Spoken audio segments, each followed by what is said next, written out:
multiple sources are reporting that the leader of the Islamic State, Abu Bakr al-Baghdadi, has been killed by a Russian strike.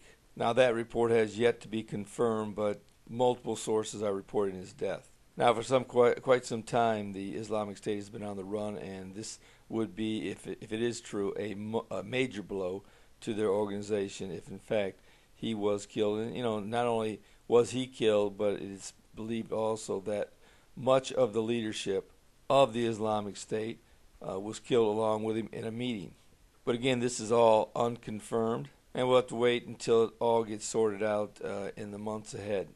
We're going right to the peace process in the Middle East. It's believed that the U.S. President's envoy to peace in the Middle East, Jason Greenblatt, is going to be in the area, possibly in the next week, to further discuss any peace process that is going on. Now, a number of things are going on behind the scenes. As I've said, I don't know exactly what is going on at this time, but there have been reports that the peace process is moving closer and closer to being a reality. And of course, the Bible does state that at some point in time it will become a reality. Now, whether or not the U.S. administration will lead that fight, it's very possible, as I've said in previous videos, that he could be laying the groundwork for the eventual peace process. The Bible says that the eventual leader who will bring peace will come out of the European Union. But we'll just have to wait and see how this plays out. As I've said several times, that about the time when peace is about to be resurrected and the participants are about to come back to the table, there's always two things that seem to happen. Both the Israelis and the Palestinians have their own version of sabotaging the peace process, one being usually in the form of settlements, and the other in the form of something like not recognizing Israel as a Jewish state, or this time going against what U.S. Secretary of State Tillerson said, that the Palestinians were foregoing something that they've done for years and years, and that is paying the families of terrorism benefit payments to their families. But just last week, Mr. Tillerson said that the Palestinians has discontinued this practice in the attempt of showing good faith toward a peace deal with Israel. And then, not much longer after that, they reneged on that and said that they would continue to make these payments. So this is the kind of sabotaging that I have talked about that continues to plague the peace process, even under the Trump administration. Now, there is one silver lining regarding the settlement building that Israel has embarked upon. Defense Minister Lieberman says that they are coordinating settlement construction with the White House, including the approval for building the largest number of homes in the West Bank since 1992. And reading from the article, it says, earlier this year, U.S. President Donald Trump asked Prime Minister Benjamin Netanyahu to hold back on settlements at a press conference in the White House. But this no longer seems to be the American position, Lieberman indicated. Giving a rare English language interview, the defense minister said that while coordination is not happening on the level of every 10 houses, there is general understanding between Jerusalem and Washington about acceptable levels of construction in the West Bank. So this is something that I don't think has been happening in the past, especially under the Obama administration. That's happening under the Trump administration, so this could still be promising. So if this is the case, the Israelis are still holding up their end of the peace bargain. And of course, the Palestinian leadership withdrew their red line that Israel stop all settlement building. So according to the Palestinians, that is no longer something that will hold up peace talks. But Israel still does have their own red line that they feel must be eliminated in order for the peace process to fully go forward. And that is payments to Palestinian terrorist families must be discontinued. So we'll have to wait and see if, in fact, this practice is completely eliminated by the Palestinians. And we'll also have to wait and see if the U.S.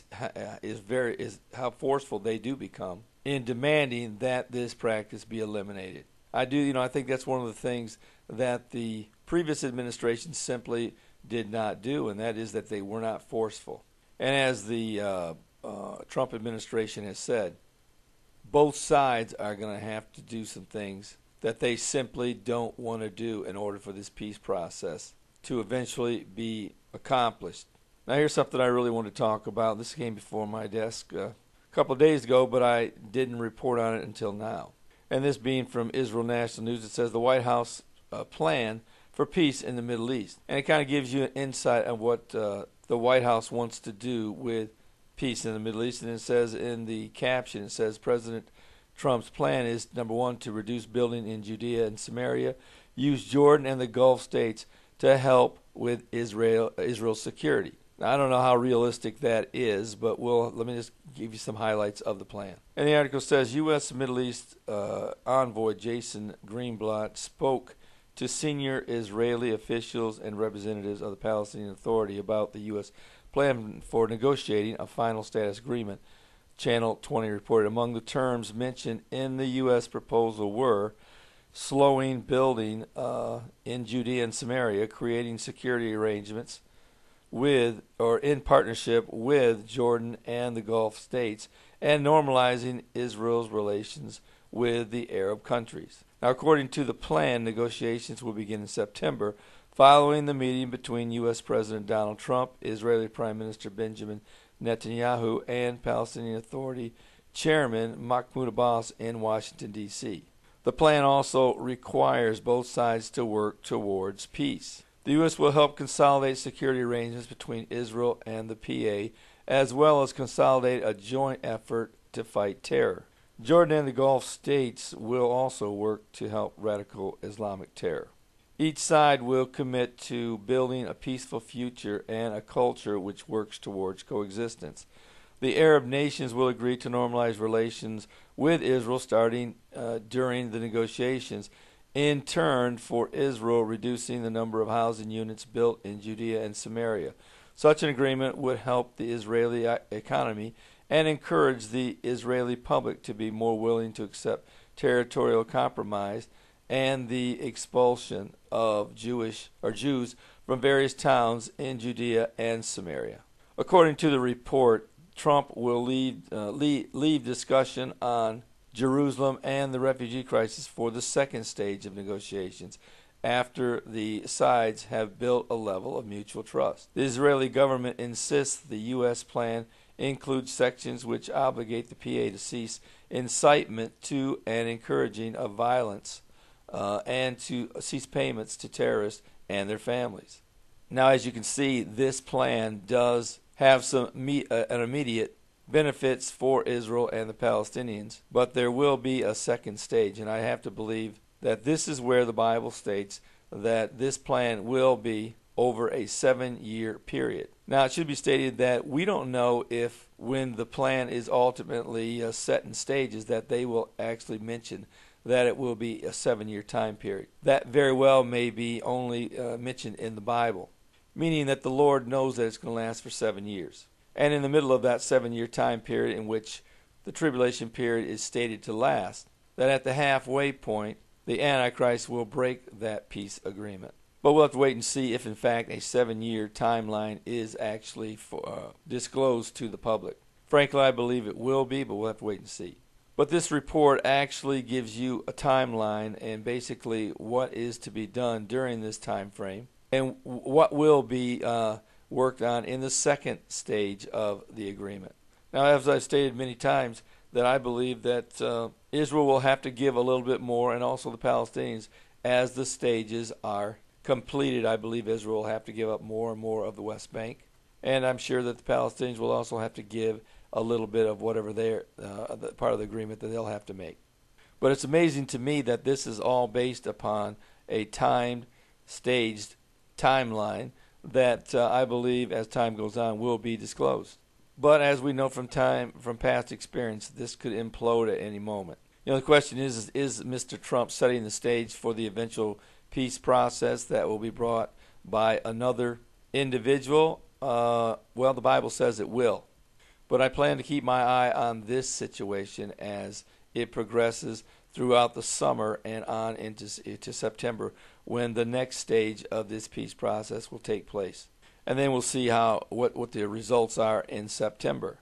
And I'll be looking to see how forceful, as I've said, that the Trump administration continues to be, because I believe that will determine if, in fact, this peace process does go through. Again, this could be what the Bible means when it says that a covenant will be confirmed. I'm convinced that it's going to have to be done forcefully. So we'll keep our eyes on how forceful this particular situation gets. And if you don't know the Lord, today is the day of salvation. Don't put it off. 150,000 people will die by the end of this day. The Bible says that the vast majority will end up in a burning hell. Don't let that happen to you. Come to the Lord today. Ask Him to save you. And you Christians, your time is running out to get a copy of my Tribulation Period Survival Guide in the hands of all your friends and loved ones. As I've said many times, you need to get multiple copies. Get this paperback version in their hands so that when the rapture does take place and the tribulation period does begin, they will have good information as to what the direction is that they must take for the future. And who knows? They may get saved beforehand, before the tribulation period takes place, before the rapture takes place. But certainly don't leave their fate up to the world, because when this all goes down, the world's going to tell them to take the mark and to worship the Antichrist. So I'd encourage you to get your copy or copies. Just go down to the description section in this video, and you'll find the link that will get you to either the paperback version or the free downloadable version.